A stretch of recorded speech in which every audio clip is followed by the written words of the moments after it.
అయ్య సంపాదిస్తే కూర్చొని తినడం ఎంతవరకు కరెక్ట్? అయ్య ఎందుకు అయ్యా ఇప్పుడు సంపాదించిండంటే అయ్య సంపాదించింది ఏ ఫ్యామిలీలైనా అయ్య సంపాదించింది కొడుకులకు పెడతాడు. కొడుకులైనా సరే వాయిన పిల్లలకు పెట్టుకుంటాడు. అట్లా అని మా అయ్య సంపాదించిందని లోకమంతా వంచుతాడా? పంచలేడు కదా.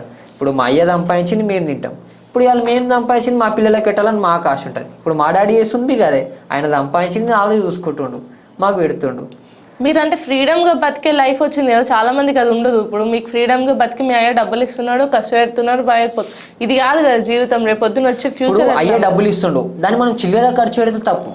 వేస్టేజ్కి ఖర్చు పెట్టి ఏదో తాగి తందనాలు ఆడి డాడీ నాకు ఇంకొక 1000 రూపాయలు నాకు సరిపోలేవు అది తప్పు అంటున్నాను నేను. ఇప్పుడు డాడీ మనం ఇంట్లో అడుగుతాం, డాడీ నాకు 1000 రూపాయలు కావాలి అలా, నేను ఫ్రెండ్స్ సర్కిల్లో తిరగడానికి పోతున్నా. సరే దానికి ఇస్తాడు, కానీ డాడీ ఒక మాట అడగడా, దేని గురించి నన్ను 1000 రూపాయలు అన్నాడు కదా.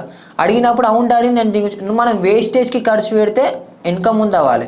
మనం మంచి ఒక పేరు సంపాదించడానికే మనం ఒక మంచి ఫీల్డ్కి అడుగుతుంటే ఎందుకు అన్నాడు చెప్పు మా డాడీ మాత్రం ఆ మాట అన్నాడు, కానీ వేరే వాళ్ళ డాడీ కూడా ఆ మాట అన్నాడు అని అంటున్నా. ఎందుకంటే కొడుకు వేస్టేజ్కి ఖర్చు పెడితే ఎవరైనా ఏ తండ్రి అయినా ఆలోచిస్తాడు,